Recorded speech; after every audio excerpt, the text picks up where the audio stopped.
Hello everyone, welcome to the Look At series. I am Mr. Rain, and today we are looking at Startup Company. Now before we get too far into this, I do want to make sure and let you guys know that this is a early access game and the beta version is 23.7. And essentially, I wanted to cover this game even though it is in an early access because it's pretty full of features already. So what we're going to do now is just take a quick look at the options. Very simple, full screen, English, quite a few different translations here. Master volume, music, sound effects. Allow the game to run in background, so if you tab out a lot like me, you can have that on. You have the full screen on or off. Then you have a time format 24 or 12 hours, and then temperature Celsius or Fahrenheit. So pretty basic, pretty simple. There is mod support, as you can tell here, which is very good for this game in particular. And so now let's go ahead and start up a new game. And this is going to be the look at file. So I'll give my name. And not really a whole lot to select here. So I'll go with the dark gray. And then you can pick up a bonus perk, so you can either be manager, where your employees will work faster, or accountant, where you cut your expenses by 10%. So I'm going to go ahead and pick manager. And now you can choose what kind of website do you want. Do you want social media, shopping, streaming, or video sharing? And so for this, I'm going to try video streaming. And I have to come up with a name for this website. So let's go ahead and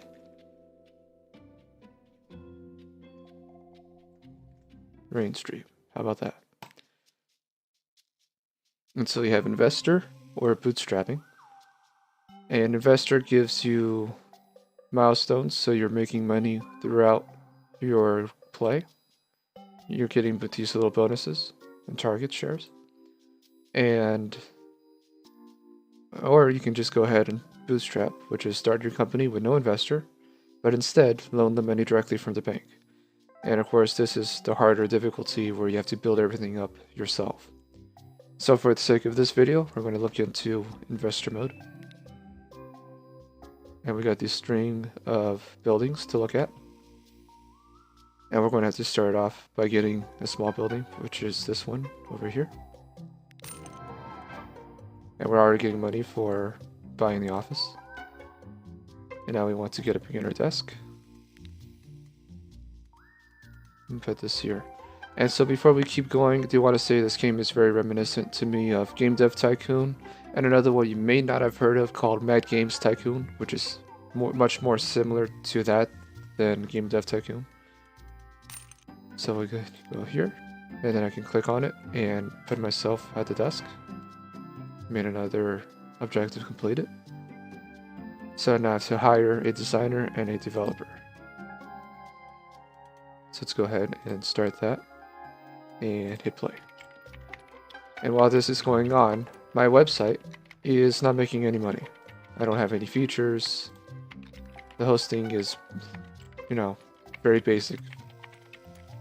And so now, essentially, in this mode, the way it is, I will have to hire as many people as I can to get the website going. And now I have to kind of guess how much she wants. So I'm going to say 5,000. Nope, not 15. 5. 1, 2. On top of that, you can also give her a sign bonus, which starts at 1,000 and goes higher up from there. So you can kind of lowball them, like, so if you want to pay them 4,700, but then give them 1,000, they'll most likely take that. But in this case, I just sent 5,000. She accepted. She's all part of the team, but where is she? Oh, you gotta put in another desk. Click on it, and now she's here. And you see that every character will have their own set of demands. So she wants a small retirement plan, she wants to be an intermediate desk, a black face, and a 7-hour workday. Eventually we can get to that, but right now Went to development. I can't develop because I need to research the pieces needed in order to do that. So we're on the research tab, and this is where the progression of the game gets bottlenecked a lot. So you want to research stuff? Well, you can research as lead developer, which is another role, another set of people that you can hire. Production, beginner dev kit, beginner designer kit. So right now we currently have a developer, so let's go ahead and use the 10RP for that. And now I can actually assign to her the type of components that I wanted to build. And you can see how long it's going to take for her to develop these products, these components. So let's start her off with this setup. I'll throw that in just for sake. And now she's developing. And you can see the percentage here. You can see her happiness, her speed, and so on. So now we're going to cancel this because I also need to hire a designer. Let's go ahead and start looking for designers. In the meantime, we may pick up a second developer for about the same price. See if she bites. She wants 5,800. So now this is where you can kind of haggle. You can say, well, I want to pay 5,500. Will you take that? And they may or may not take it. And if they don't take it, then this person's gone for good. So you have to be very cautious here with what you want to do and how you want to set it up. But for the sake of this, I'll just accept her offer and cut him out. Create another desk. And I can throw this guy here, and he has a different set of demands. And each demand will focus on the speed of your characters, of your employees. And so if you get all these demands meet, then they'll have a bonus, then they'll hit the 122%. But because I don't, I will lose, a percentage, whatever that percentage comes out to. In this case, it's 24% because I picked the manager role. So every one of my employees will get a 10% bonus to their speed. So automatically that cuts out, either 2 of these requests or just one of these requests. But either way, it still ends up with a mood penalty of 24. The one thing that I don't like about this game is that all these characters, all these employees tend to start around 70% or 80% at start. I don't know why, it just does that. And I'm not a big fan of it. I wish it started at least at 90% and then dips down, but that's just how the game is. You can't pay a bonus, so that way it will go up to 100%.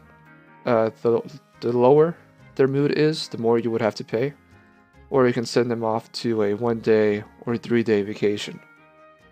And that's really it for this. Now I can set him a different set of jobs to do, and then he'll loop through these jobs over and over and over again until the end of time and until I tell him to do something different. And that is basically it. If he is right now a beginner model, so if I want to turn him into intermediate, I would have to have him start training. Fortunately, in this game, training does not cost you anything. However, if he's training, he will not be developing. So it's either one or the other. Once he reaches max level, you can upgrade him to intermediate, and then he'll be able to develop intermediate parts that would be used for your more advanced components. So now we're waiting on getting a designer. Okay, so now let's go ahead and do the same thing. This time I want to start with 5,200. Let's see if she takes. She does. And I'm going to go ahead, set up another desk. About there. Better there. And now I got a little bit of a bonus for doing that. And now, next milestone is to research, your beginner dev kit, designer dev kit, and the landing page feature. So let's go ahead and try to do that. Production, designer kit, in the landing page feature. So we go to features and landing page. And I get a little bonus from doing that. So before moving forward, you can see my research points are at 0. And you can see that there's a lot more to research. And that the research starts to get the prices tend to get a lot more expensive as the time goes on. And so doing this requires more, developing more research points. Well, how do we do that? Well, the only way to do that is by hiring a researcher. So let's cancel this and do that.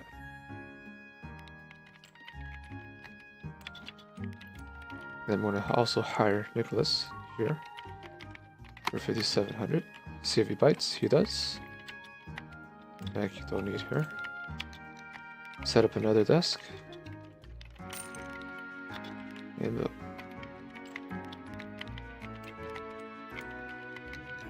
Now the other thing to note here is that some of these demands are going to be out of your reach for a good portion of your playthrough.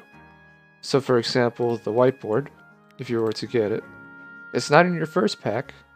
It's not in your first 2 packs. It's way down here, and it's cost 300 research points. Now, the good thing about this tree is that it's not linear, meaning that I don't need to buy the next furniture pack. I don't need to buy all of these in order to get the whiteboard.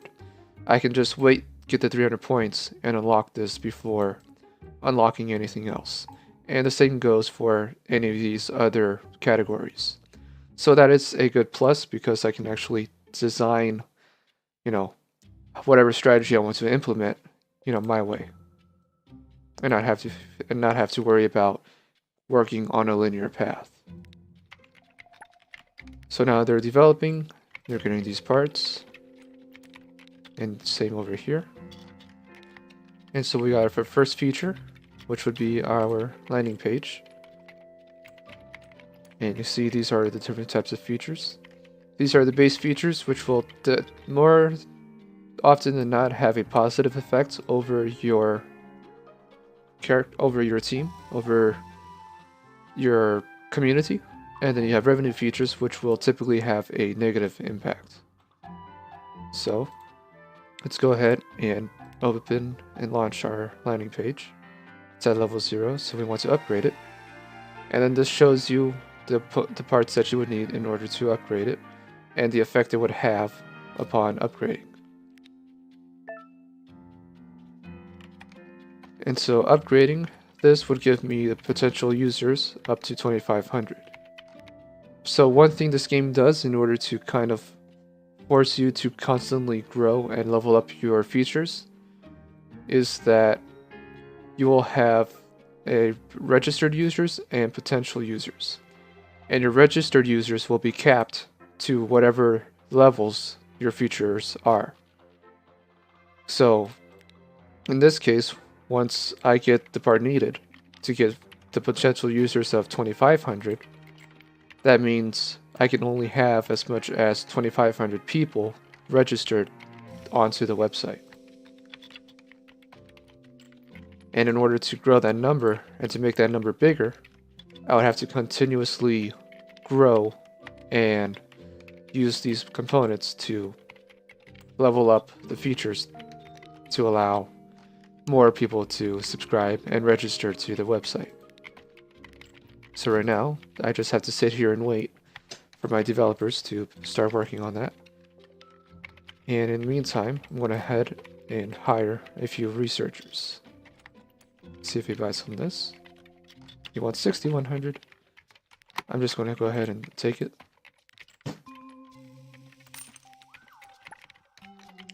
And now he's going to start researching at just under 1 research point per hour, which is decent, but not great.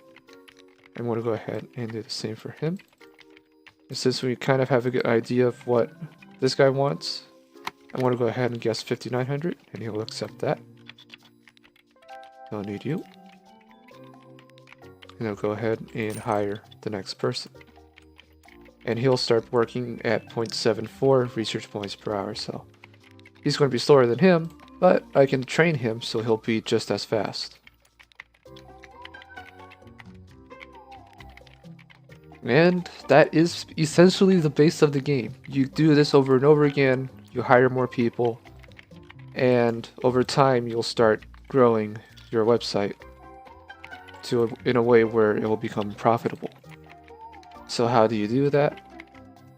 You would go to features, and you would have to, in this stream, for the example, for this company, I would have to have a live streaming service implemented first. And then I can implement some text-based ads. When I implement text-based ads, I will be able to finally monetize my website. But until I get there, I will continuously lose money day by day, and at this rate, $1,200 a day, until I reach that part. And my only saving grace is to follow the milestones and work on making my company as profitable as possible. So here we have our budget, we have our transactions, so you can see whenever I got those milestones. And you can see here, the milestones are the only thing that are giving me profit. I am not making any money at all through this website right now. I can also go ahead and take a loan from a bank, and you'll see, how long it's planned, the interest rate, and how much it's going to cost you. So you can also go that route, take a loan, and just start spending money to speed up your progress. So what I'm going to do now is I'm going to move to my established save file and show you what a more mid-game level or loadout looks like. So you see I'm over here, and my next milestone is to get 10 million, and I have a whole lot more people doing a lot of more things. You can see all of these are designers. I have my developers spread out a little bit. This is not a developer, by the way. This is a marketer. So it's a little bit difficult if you have issues with colorblind or something like that, but the faded orange is your marketer and your bright orange are your developers. Your pink ones are your supporters, which will be working on your support tickets, which is what this is. And over time, this is somewhat of a newer feature for me where I'm at. But over time, this will get more difficult because you can assign your members to different teams, and they can work on a specific set of ticket types. This is what I was looking for earlier when I was tapping through all this different stuff. This is your venture, and so I can either buy myself out for 18 million, which I clearly do not have, so I have to cancel.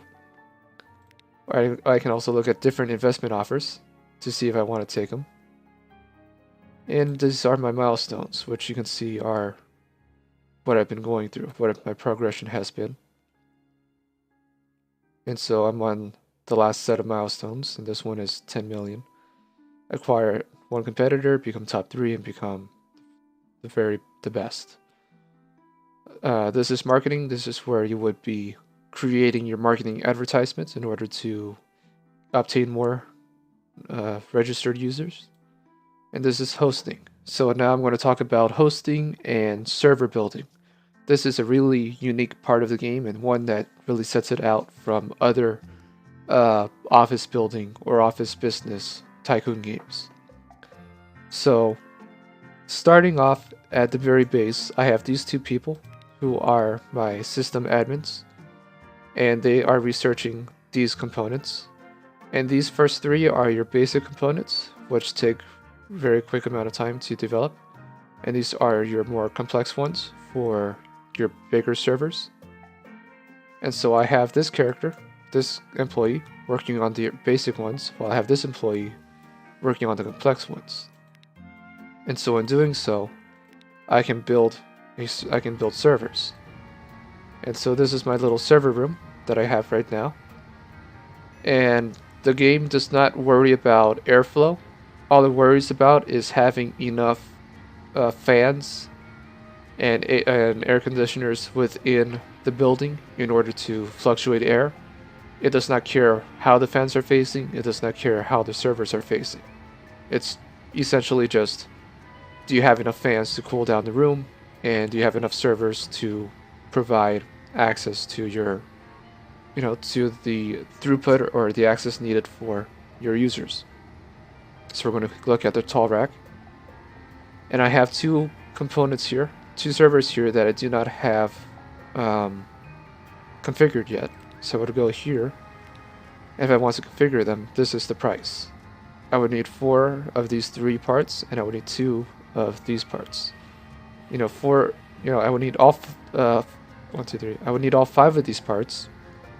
But I would need 4 of this, 4 of this, 4 of this, 2 of this, and 2 of this to do it. And then in the parentheses, you can see how many I have in storage waiting to be used. So I can go ahead and configure this. And now I can also overclock it if I want. Now, if I do it too much, it says reduced performance has been activated, which means the server will underperform and have a lower throughput than if I get here. So I'm at 1500, but then if I go too far, I go to 1200. And you can also see what your temperature is, how much power you're consuming, and whether or not you want to have the server running at all. So I'm going to set it at 106. The only thing that I don't like about sliders, I love sliders, but the only thing I don't like about them is that you can never get the exact percentage you want, which can be a little frustrating if you're trying to max out your performance for your servers. So I would like to see like a little dialog tree or dialog box here where I can just type in the percentage I want. But aside from that, it works as intended. And I can go ahead and configure this one as well. However, you see, my production has not gone up at all. Why? Because of my database. And this is where your levels are going to fluctuate a lot in this game. So in order to reach a higher produced CU, a higher throughput, I would need to create another database server. So I can buy another rack and start filling that out. Or, because I have $5 million in the bank, I can look for a setup that I have here that has a number of databases. This one has 3. I'm going to go ahead and add a cooler to the very bottom here. And I'm going to go ahead and duplicate this for 236,000. And I'll put it right here. And now it's going to auto configure every server that's here until it runs out of parts. So now if I try to configure this, I now no longer have enough components to do so. So I would have to wait for my guys, my system admins, to create these parts in order to start up that server. But my throughput did increase because it did activate 2 of these database servers. And so now it's my web server that is running low. But what if I overclock it? So that's at 84. That's not configured. Let's look at this guy. Let me overclock him a little bit. And so now I'm pretty much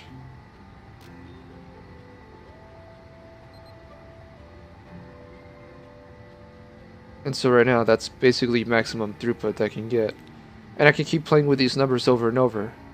However, the higher I clock, the more servers I overclock, the hotter this room is going to be.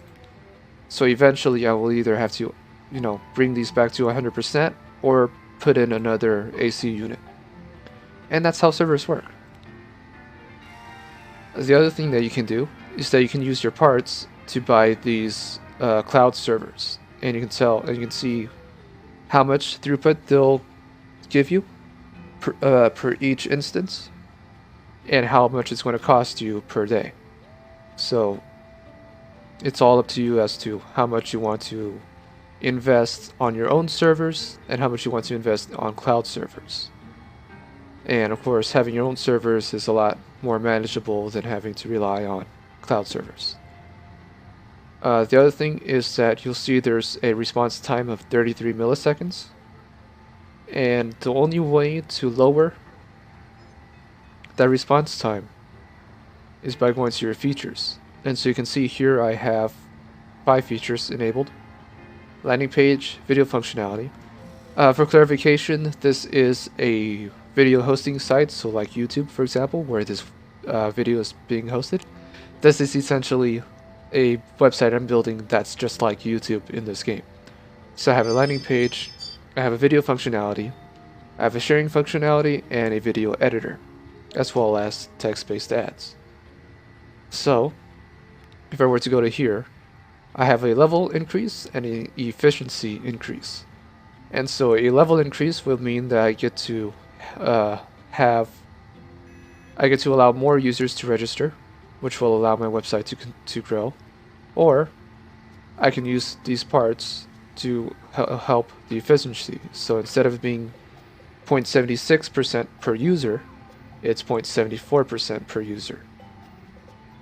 And so you have to eventually balance off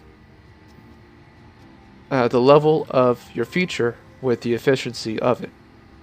And you can go high on your level features, but then your efficiency is going to be low. And it doesn't punish you a whole lot for having a lower efficiency than your level. However, no amount of servers you add will help with your response time.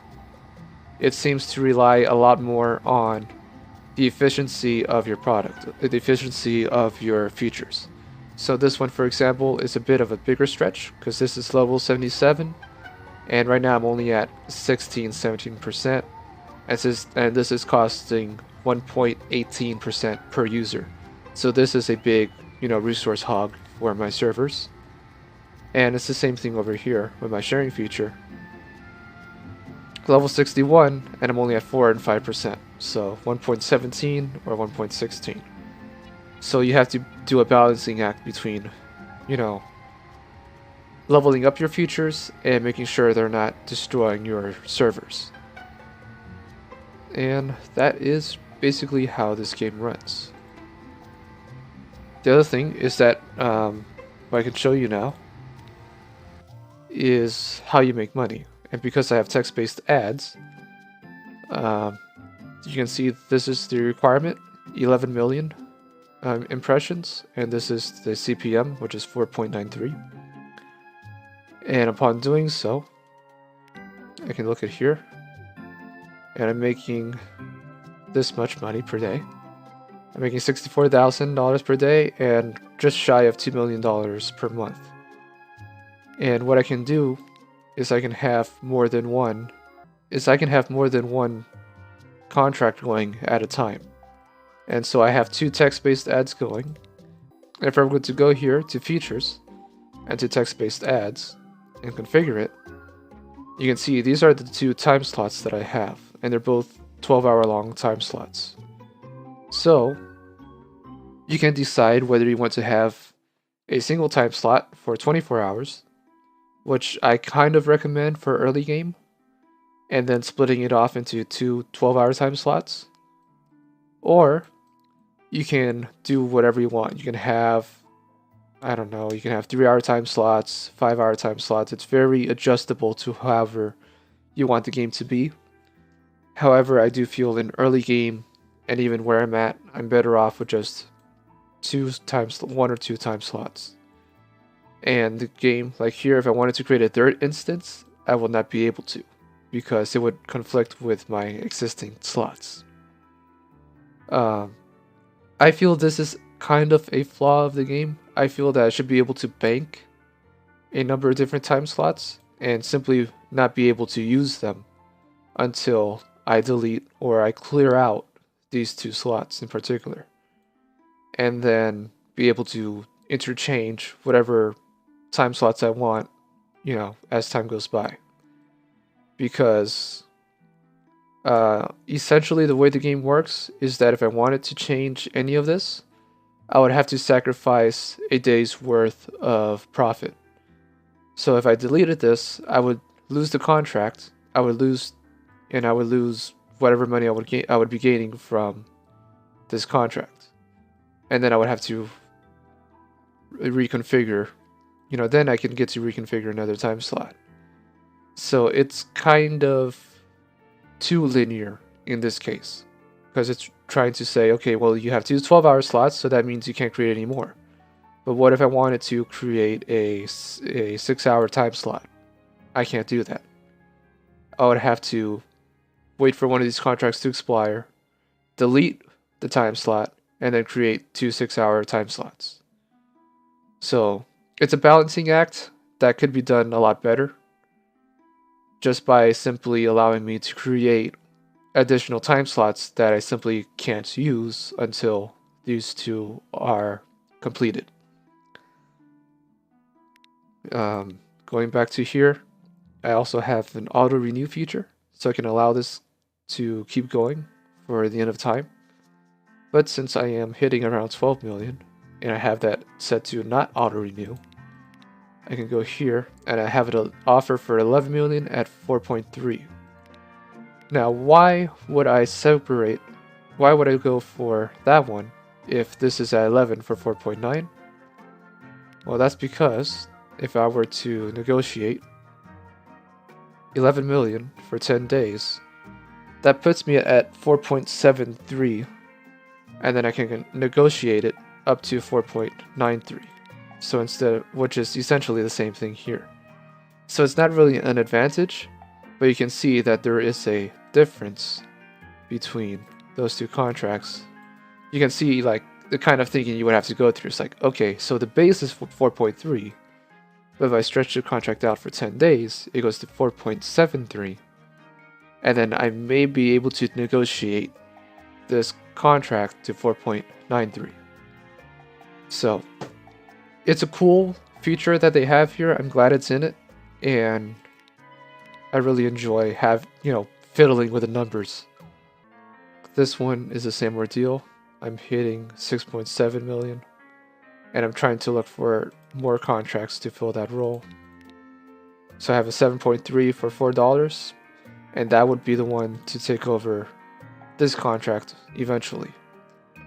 If you do not reach your target audience in time, you do pay a small fee, you pay a fee of, I think it's 20%, and it's based off of how much you didn't reach. So you still get a good chunk of your money if you're hitting like here, 6.5, 6.7, which I hit, 6.9, 6.6. So in those days, I probably got a penalty of like a few $100s, but I was still paid, this is contract 70. So contract 70, I'm getting almost $1 million.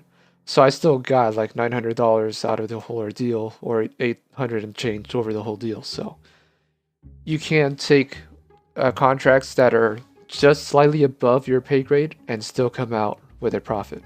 So that is the transaction side of things, and that's where you make most of the money. So now that we've kind of gone through what the game is and how it works, let's talk about the positives and negatives of this game, shall we? So one negative about this game that I have is the research. A lot of this game relies heavily on researching new parts and new features and new positions. So I have a manager position open, I have an HR manager that I can unlock, I have a recruiter position that I can unlock. Production, these are all the different components you need in order to create your features. So these are the ones that I'm missing. And these are the office features. These are the future features for your website. So I can create banner ads, but this will irritate users and will have a negative impact on my website. So right now I have a total happiness of 65%. And the other thing this game does not do, it does not show negatives or percentages. So text ads do not have a positive impact of 30%, it has a negative impact of 30%. So here I have a positive impact of 58, positive 73, positive of 100,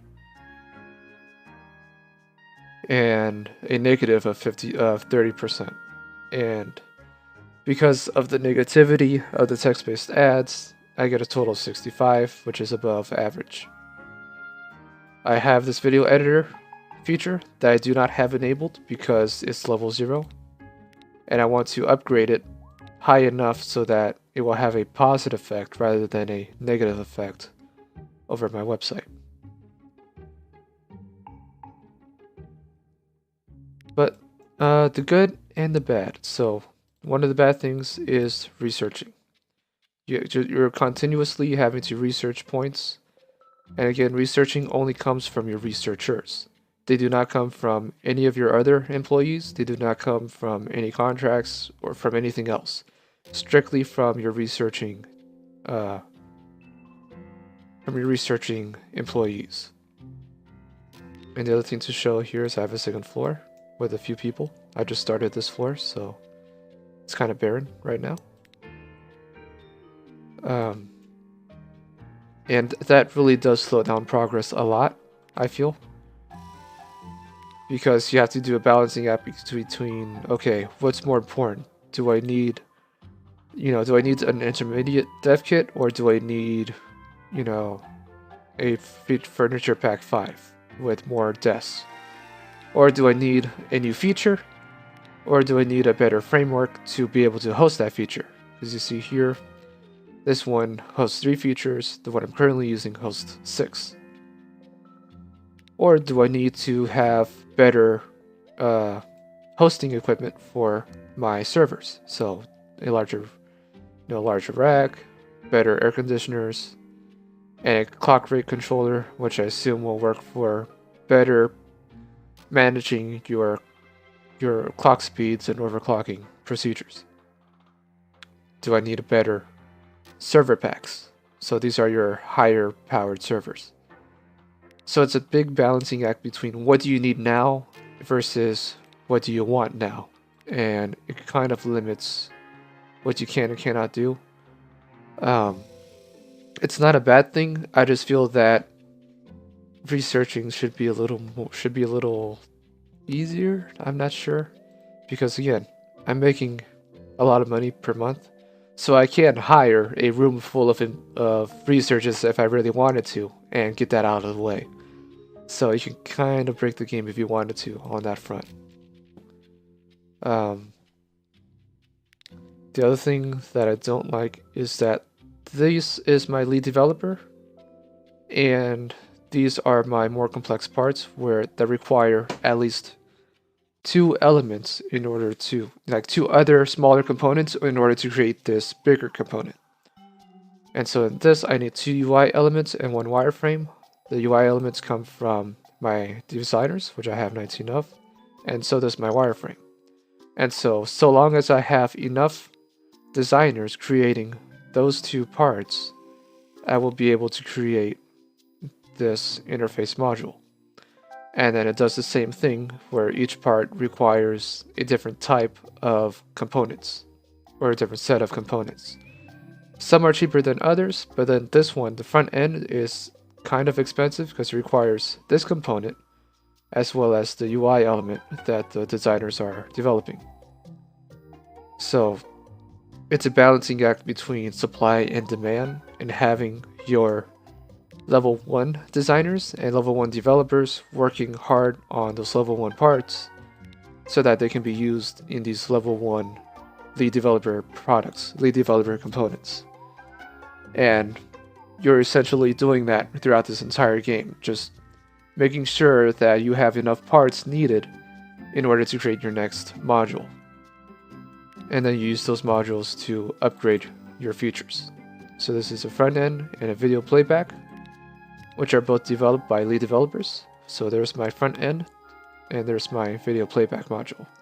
And you can see the video playback requires 3 components and takes a long time to develop. And essentially that is the gameplay loop. So there is things to do.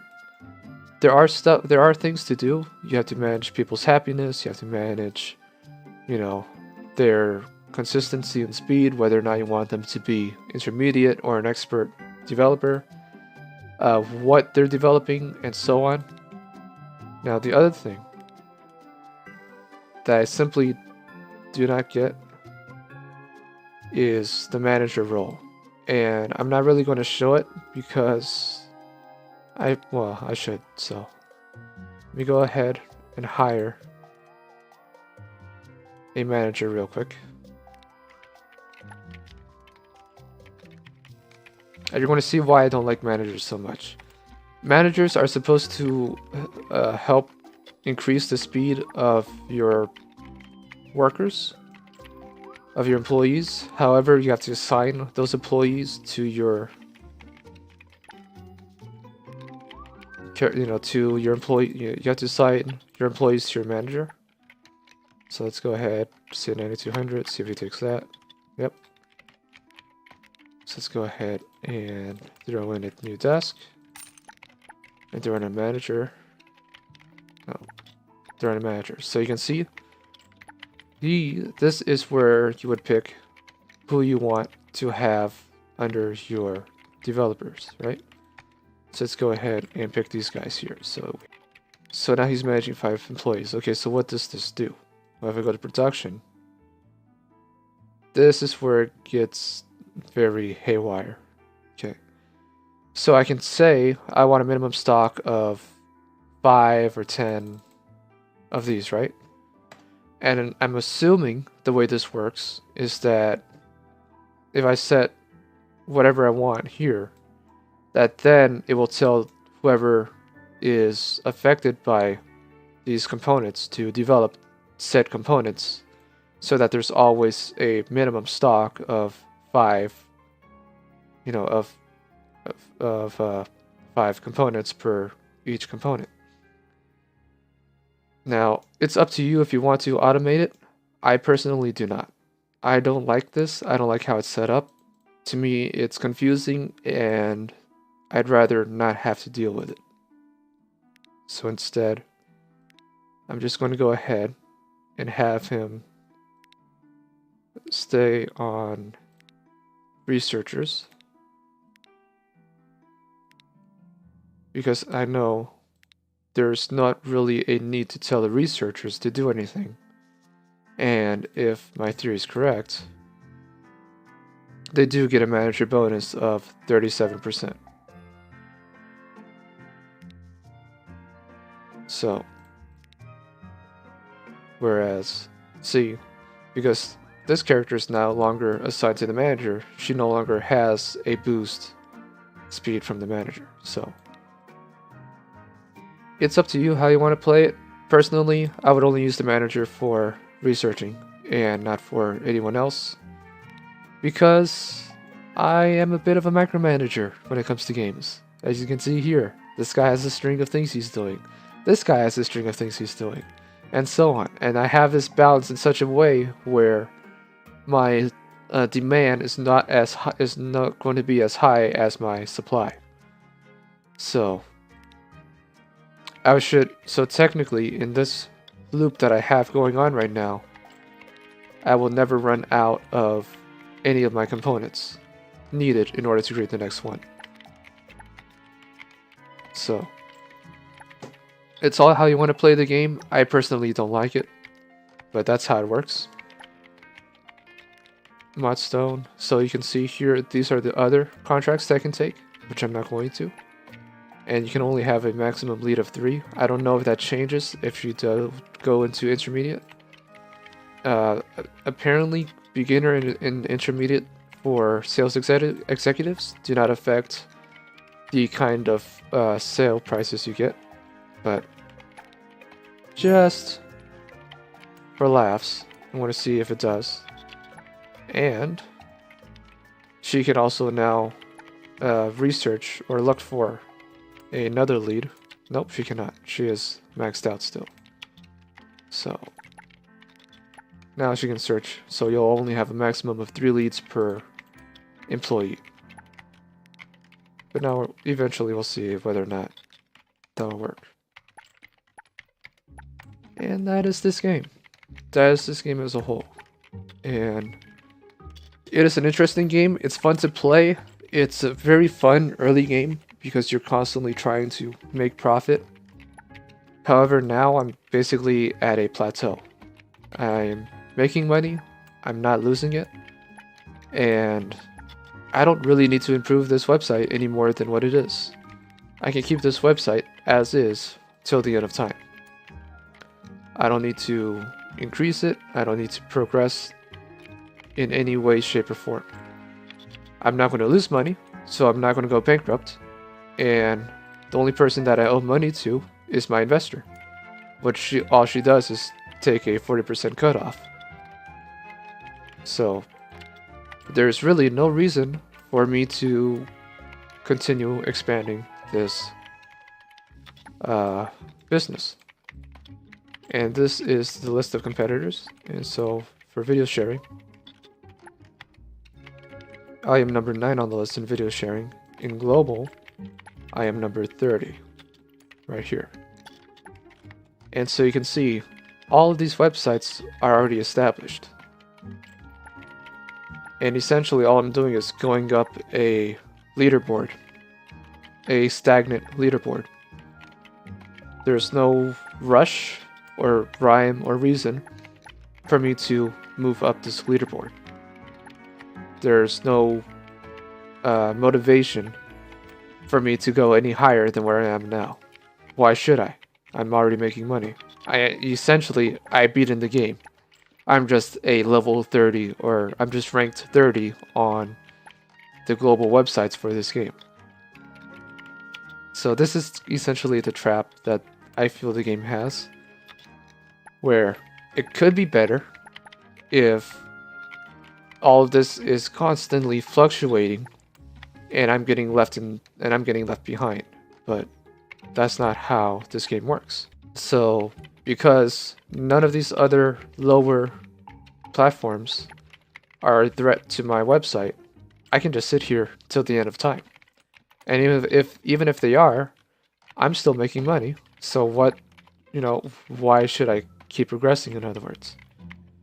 So I feel they do need to implement a competitive aspect to this game, where let's say level 27 says, hey, he sees that I'm making money and he wants to buy out my company. Well, he's going to do whatever he can to start buying shares or start investing, doing whatever he needs in order to buy out my company. And I would have to reach a certain milestone in order to not get bought out by this company. Right now, that doesn't happen. If it did, then okay, now I have to grind, hire more people, sacrifice my profits in order to make my website, be better than his, so he can no longer buy me out. But again, I don't have to worry about that. It's a good game, but I do feel it's a bit too basic in regards to the challenge of it. Because like I said, in all fairness, I beat in the game. I'm making more money is coming in than is coming out, and I'm not being threatened by any competitor, and I don't have any incentive to keep going forward other than wanting to be, one of the best websites in the market.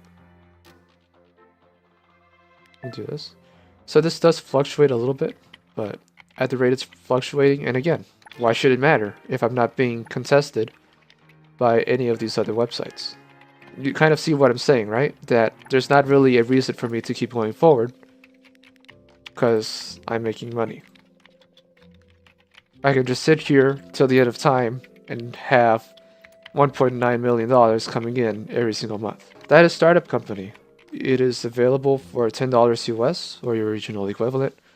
It is available on Steam, and it is in early access. Always remember that. The good thing about this game is that it does have mod support, as you can see here. And I do look forward to seeing what mods are developed, and I do look forward to seeing some more risk coming to your offices and having to continuously upgrading your website, not just for fun, but because you're being threatened by other websites and you're tailing behind. An example of what I mean is a game that I play a lot called Game Dev Tycoon. And simply in that game, you start off in the 1980s where you're developing games for like the Commodore 64 and the PC. But as time goes on, you have to upgrade your game engine, you have to create new features, and if you don't do that, then your games will no longer receive a good rating and you will go bankrupt because of it. But in this game, it takes place in modern time where all of these websites are already, set in stone, essentially. And because they're there, you're not posing a threat to them right now because you're just a startup company.